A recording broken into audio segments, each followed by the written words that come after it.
podcast Suara Konstitusi. Benar banget, kembali lagi dengan aku Sylvia Dan Sander Gailan. benar Zulkarnain. Oke, lanjut ya. Di sini kita akan membahas mengenai topik perubahan demokrasi Indonesia dan juga ada perjalanan Undang-Undang Dasar Negara Republik Indonesia tahun 1945 di era keterbukaan informasi.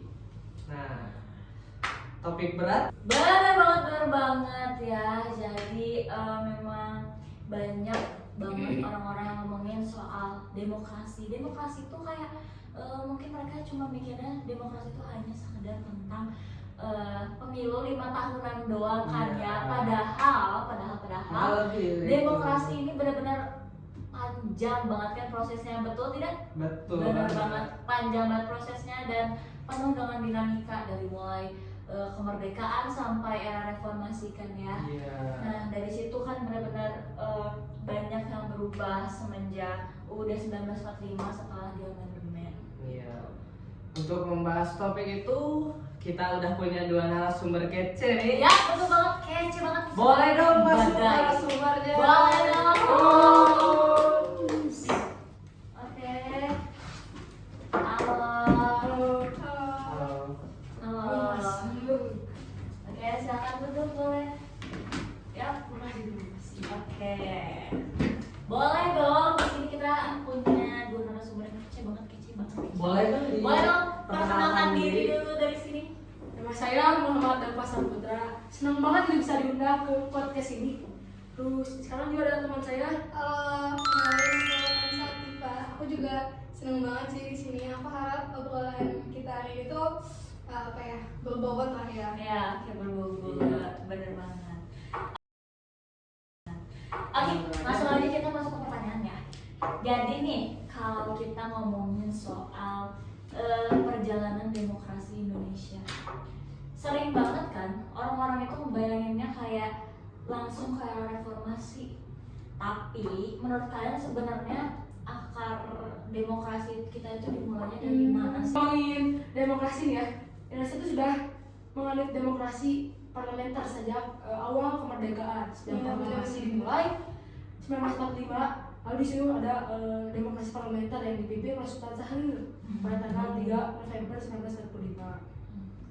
Oke, itu tuh gimana? Aku nih kurang ngerti nih ya, gimana coba bisa dijelasin? Jadi tuh secara konsep pas itu rakyat tuh diwakili sama partai politik yang ada di DPR. Nah, cuman pas itu partai politiknya banyak banget, bisa nyampe 40 lebih kalau nggak salah. 40. Jadinya pas itu banyak banget yang kepentingannya tuh berbentrok satu sama lain dan malah kepentingannya ini nggak terlaksana. Karena itu pemerintahannya jadi nggak stabil, terus kayak kabinetnya sering jatuh bangun lah. Nah karena itu sekarang ngeluarin dekret presiden tanggal 5 Juli 1959 gitu.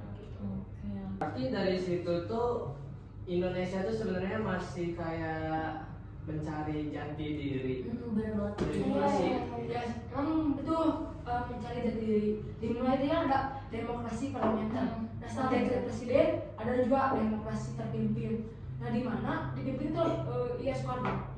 Dan di situ banyak perubahan-perubahan yang terjadi juga. Contohnya ada kembali lagi Undang-Undang Dasar 1945 gitu. Oke. Tujuannya sih waktu itu katanya buat jaga stabilitas dan juga persatuan bangsa. Nah cuman malahan pas itu demokrasinya tuh jadinya kayak formalitas doang gitu loh. Kan demokrasi itu harusnya kita rakyat itu harus bisa memberi pendapat kan secara bebas. Tapi malah cuma rakyat itu pas itu dibungkam. Oke, terus setelah era Orde Baru ini kan memang demokrasi itu kayak seakan-akan formalitas kan ya, formalitas banget. Memang pemilu itu ada, tapi seakan-akan semuanya tuh kayak udah diatur sejak awal kan ya. Dan misal kayak yang Kansa bilang, partai-partai itu semuanya jadi dibatasin, terus suara-suara rakyat itu jadi dibungkam gitu kan ya. Semuanya pokoknya dibatasin sampai akhirnya reformasi 1998 ini memang jadi titik balik banget kan ya. Ya, jadi reformasi itu bukan cuma pergantian rezim, tapi pergeseran paradigma juga. Jadi orang tuh jadi mulai mikir kayak, oh ini tuh bukan demokrasi yang kita mau loh, oh ini demokrasi yang kita jalanin nggak bener loh.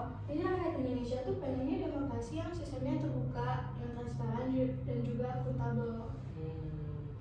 Nah iya, di saat reformasi ini terjadi, Undang-Undang Dasar 1945 itu terjadi amandemen sebanyak 4 kali. Itu bukan hal kecil loh. Nah, banyak hasil-hasil dari amandemen tersebut. Contohnya ada pembatasan kekuasaan presiden, Ya. penguatan DPR, penguatan Mahkamah Konstitusi juga. Ya. Nah ini dia bagian yang krusial banget. Wow, krusial gimana tuh? Jadi setelah Undang-Undang 1945 ini diamandemen, ada pendapat orang-orang tuh bilang katanya ini tuh tidak menghasilkan apa ya bahasanya tuh ya, tidak membuat Perubahan yang baik. perubahan yang begitu penting gitu ya. Oh ya. Iya. Jadi Iya. kalau menurut kalian itu kayak gimana gitu pendapat kalian? Ya, aku juga sempat Nah, dengar. kalau menurut aku, jadi si inti amandemen itu untuk merubah ketatanegaraan Indonesia menjadi lebih baik dan pastinya memperkuat demokrasi. Dan menurut aku dampaknya gede banget sih. Contohnya kayak Iya. jabatan presiden, kalau kalian tahu kan Soeharto, Hmm. kan dia ngejabat lama banget ya. Iya. Dan itu sebelum si adanya amandemen. Iya. Nah setelah amandemen adalah peraturan bahwa presiden itu cuma barang menjabat selama 2 periode maksimalnya, dan 1 periode itu 5 tahun. Terus perubahan yang lain itu ini MPR. Kalau MPR dulu tuh lembaga tertinggi negara, jadi kedaulatan rakyat itu dilaksanain oleh MPR. Nah tapi sekarang MPR tuh jadinya lembaga tinggi negara, jadinya dia tuh setara sama lembaga tinggi negara lainnya. Dan jadinya kedaulatan rakyat itu dilaksanakan secara UUD gitu. Nah selain itu juga muncul nih lahir kembali nih lembaga-lembaga baru. Contohnya ada komisi judisial, lalu ada juga konstitusi Mahkamah ya, Mahkamah Konstitusi. Iya. Nah itu fungsinya buat apa? Fungsi itu biar check and balance. Jadi nggak ada lagi tuh lembaga-lembaga yang punya kekuasaan absolut gitu. Nah, iya benar banget ya. Tapi katanya ya ide amandemen itu membuat negara kita tuh jadi kompleks ya bahasanya. Katanya ada yang bilang si lembaga-lembaganya itu kebanyakan dan kerjanya juga ada yang tidak efektif gitu. Iya, iya. Nah itu pendapat kalian kayak gimana Ya, juga? coba nih gimana nih? Ya ada benarnya juga gitu. Soalnya kan reformasi itu baru gitu, lembaga baru Iya atau sih. baru. Jadi kan masih tidak berjalan dengan efektif juga kan. Oh. Nah, tapi banyak juga elit-elit politik itu bilang kalau misalkan hal-hal baru ini cuma untuk kekuasaan itu, memungkinkan tentang kekuasaan itu, kepentingan yang tadi. Tapi kalau menurut aku amandemen itu tetap penting sih, karena dari sini tuh rakyat tuh jadi kayak punya kayak lebih ada kebebasan lah Iya, ya, jadi kebebasan, lebih bisa ya. berpartisipasi dalam pemerintahannya, dan demokrasinya pun jadi lebih baik lah bisa dibilang.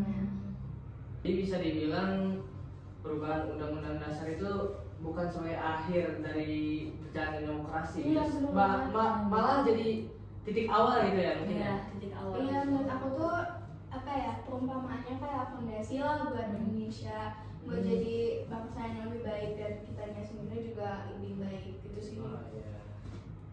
Itu kita pengen nanya nih buat refleksi gitu ya.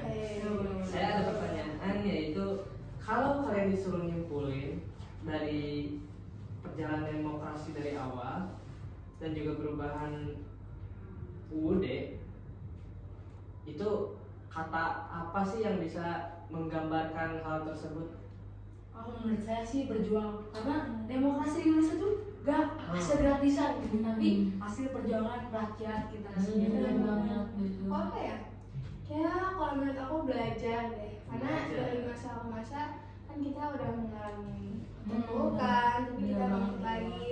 Jadi kayak kita sebagai rakyat penting untuk belajar dari masa ke Benar-benar masa sih. dua kata yang match ya, Iya. berjuang dan belajar. Oh, wow. Itu keren, itu punya makna yang Iya, dalam. maknanya dalam banget kan Ini ya. kalau saya dikira-kirakan juga saya juga pendapatnya sama gitu ya, katanya apa? Hmm. Berjuang dan, Dan belajar, gitu. belajar, iya, Dua benar kata yang banget. berkaitan. Itu artinya tuh berjuang dan belajar itu sama-sama tidak pernah berhenti gitu ya. Benar banget. Oke, terima kasih banget untuk sesi diskusi hari ini ya. Terima kasih banget diskusi hari ini. Alhamdulillah lancar ya, dan benar-benar kita mendapatkan informasi yang lebih banyak gitu ya. Iya. Dari yang sebelum kita mungkin belum tahu, sekarang jadi tahu banget gitu ya, tahu lebih banyak. Buat pendengar jangan lupa tetap stay tune di sini ya. Jangan kemana-mana karena kita akan lanjut di sesi 2-nya. Oke, see you.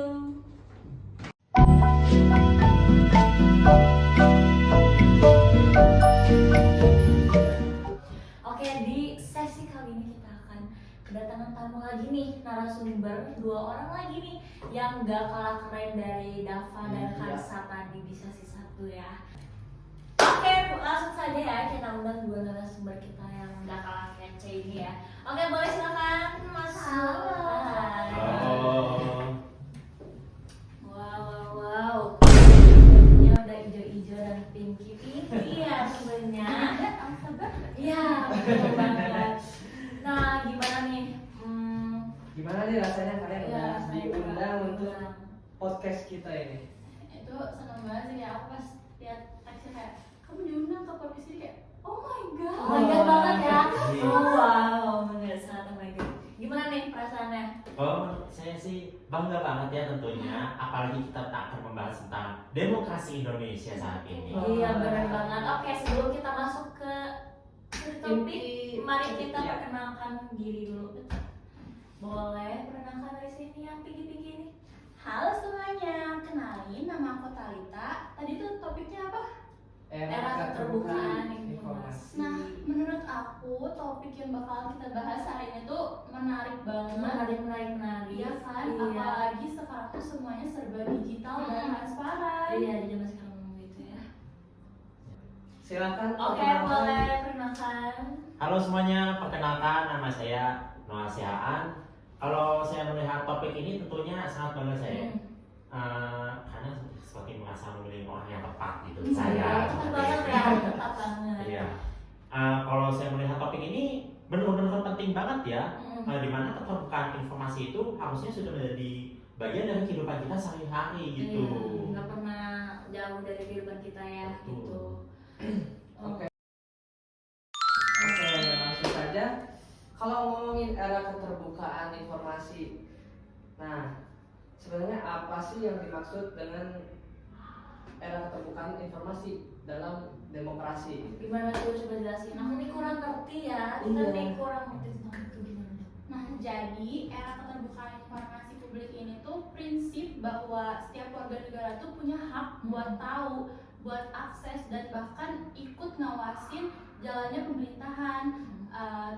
Sejak disahkannya Undang-Undang Dasar Nomor 14 Tahun 2008, pemerintah juga diwajibkan buat transparan gitu ke masyarakatnya.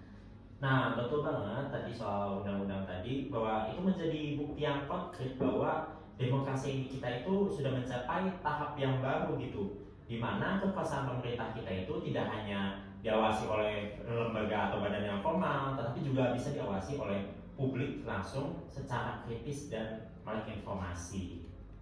Oh, berarti publik sekarang tuh benar-benar punya kekuasaan yang cukup besar ya, Iya. lebih besar dari sebelum-sebelumnya. Bener banget, jadi dulu tuh bisa dibilang masyarakat tuh cuma jadi penonton, tapi sekarang tuh masyarakat bisa ikut ngawasin. Misalnya lewat platform digital, masyarakat tuh bisa minta data APBD, laporan proyek, atau kayak keterbukaan publik gitu. Jadi memang masyarakat sekarang tuh lebih ikut berpartisipasi Iya. gitu ya. Oh gitu, menarik. Tapi ngomongin soal keterbukaan informasi ini kan, di satu sisi keterbukaan informasi ini tuh kan hal yang baik gitu ya, kita bisa mendapatkan transparansi gitu. Tapi di lain sisi bisa menjadi resiko juga, karena kan bisa menjadi hoax gitu, dan juga bisa disalahgunakan data-data yang diberikan gitu. Iya, betul penjelasan. Jadi bagaimana itu pendapat kalian dan solusinya?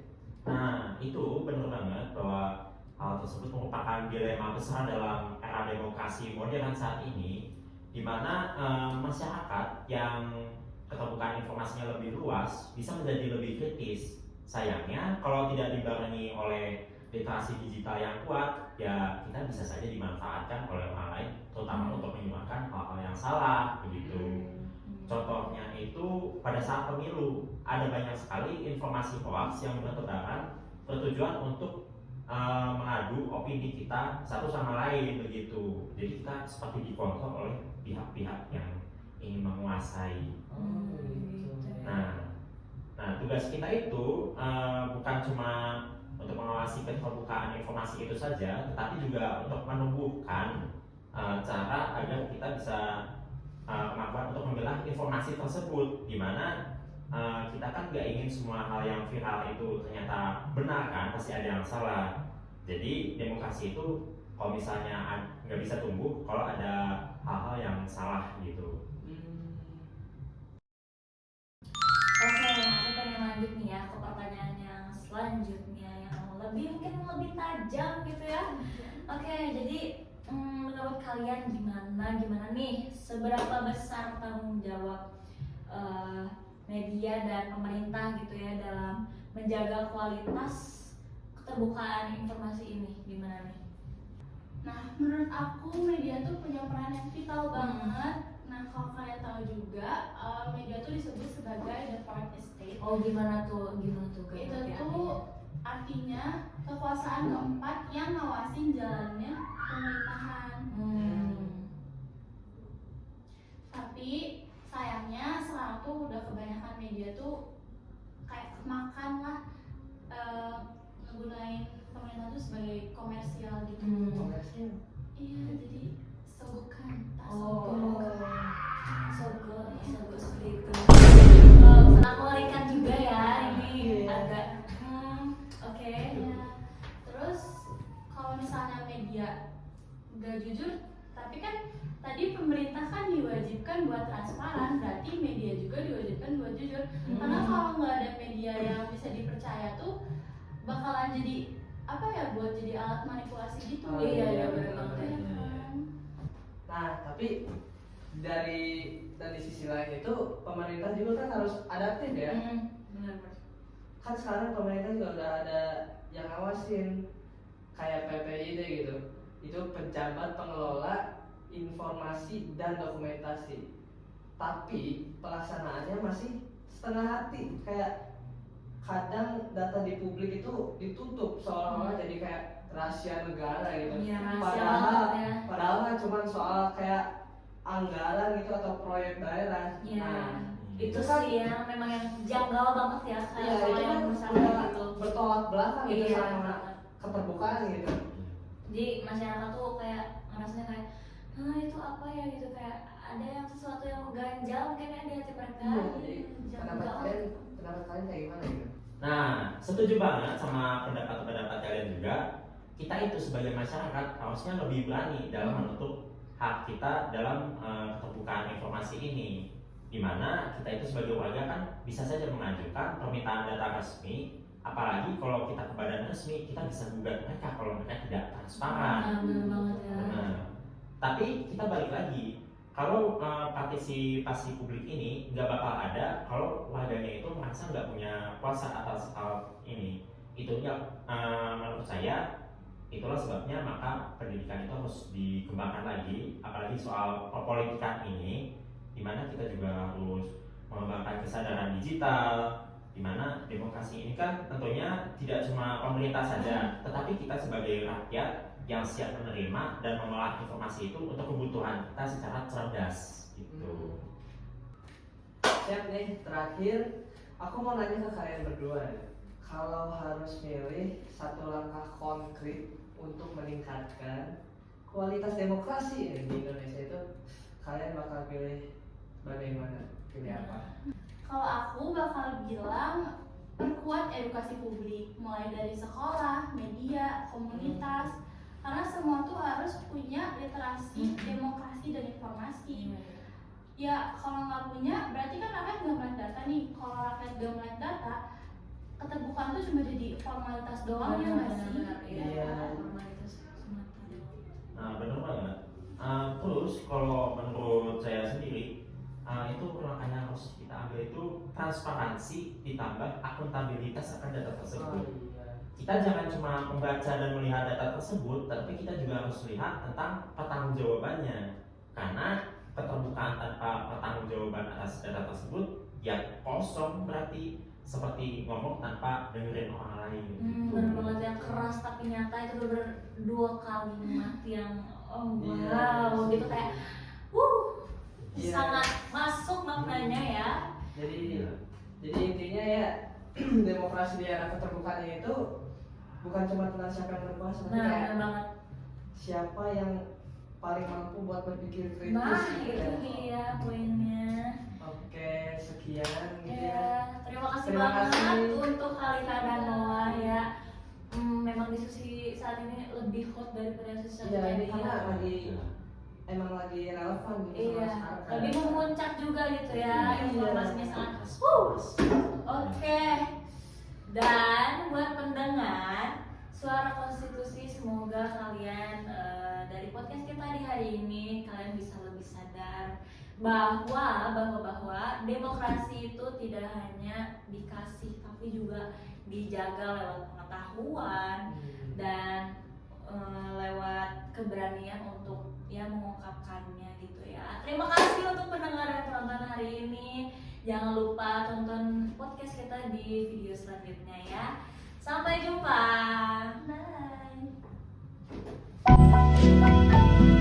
Bye.